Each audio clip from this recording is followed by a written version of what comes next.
when it's personal. Listen, I get it. The topic of narcissism has become something that has gone viral. Everybody's talking about it, right? And it can be much. And I have a tendency to respect various different viewpoints on it. Now, I want to come from the position of this right here. When it becomes personal, as a human race, our perceptions has a tendency to shift really, really quickly.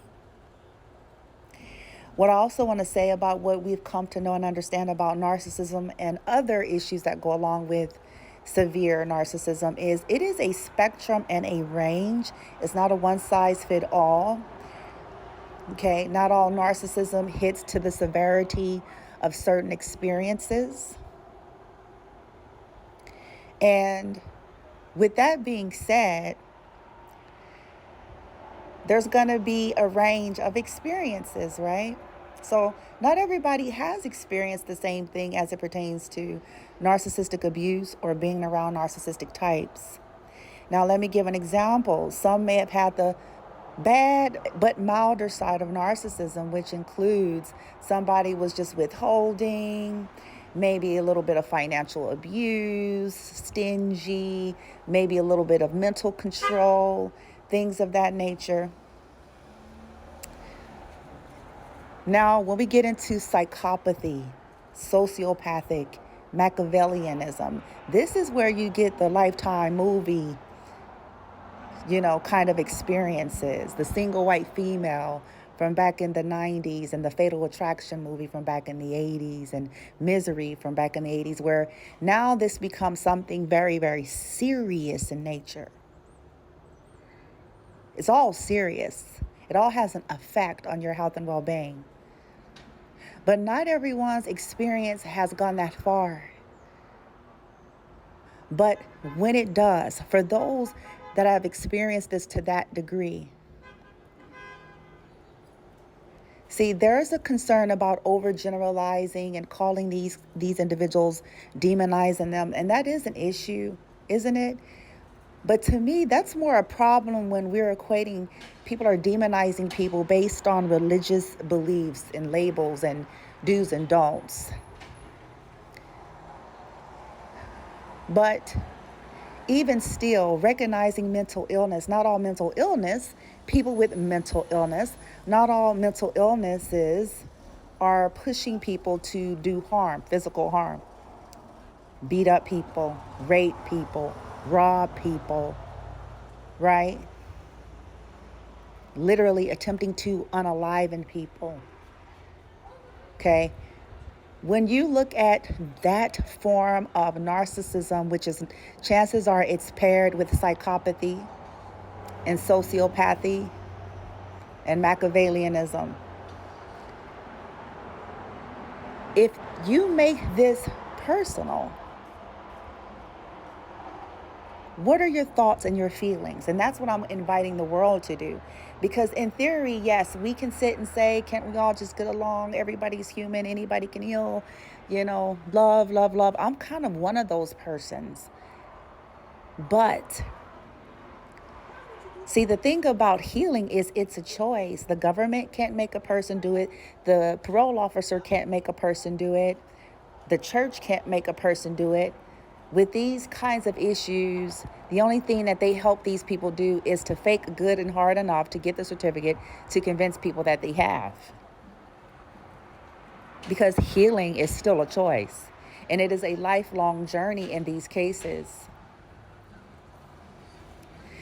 So I invite the world to think about this. When things are personal, our views shift.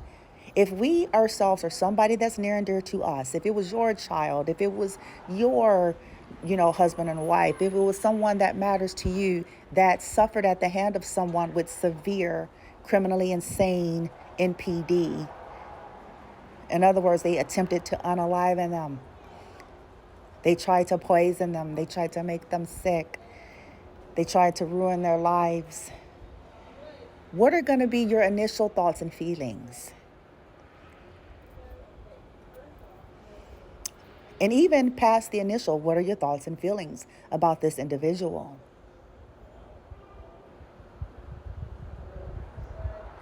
See, anything human about them, those that have gone that far, has checked out. NPD is progressive. So that just simply means that it doesn't get better with time, it gets worse. There are many innocent lives, children, differently able communities, elderlies, that are suffering at the hand of those that, whether they have a clinical diagnosis or not, are on some severe scale of NPD. And our first concern is about over demonizing people. I almost wonder if that's a program in itself to make small or to have displaced compassion. Because when it's personal and again, when it hits home and this person is trying to kill you and they're trying to kill your children and they're trying to make you sick or your children sick and they're trying to affect your ability to live a healthy environment, life, and your stability, your view is going to shift.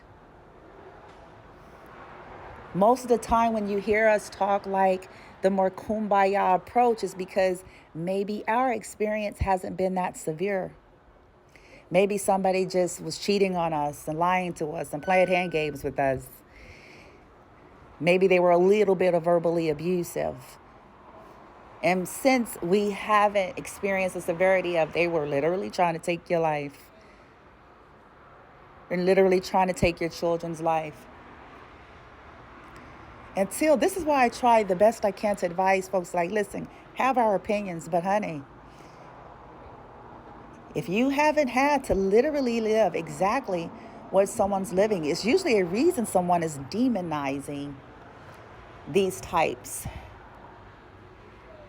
Because what else could it be that has taken over them? See, I don't agree with demonizing people in a general sense because they believe differently than me. They have different religious practices than me. Okay, because they don't go by my personal list of do's and don'ts. If they're a decent being, they're a decent being. So I don't believe in demonizing people on GP because they're different than me. But I address conduct. And though I can understand that these things, this is a mental illness, what I understand about healing and trauma, that it's still a choice. And what I understand about this particular mental illness is that most of them don't. And what I understand also about it is that it gets progressively worse, which is dangerous. Because sometimes to have compassion for these types can open you up to be susceptible to those types. Because they're knowing that you're still in this energy of trying to look at them as, hey, we have to understand fully what that dynamic is. We also have to understand that how severe it can get versus, again, someone with a milder type of mental illness that does not cause them to go out there and attempt to kill people and do harm to others.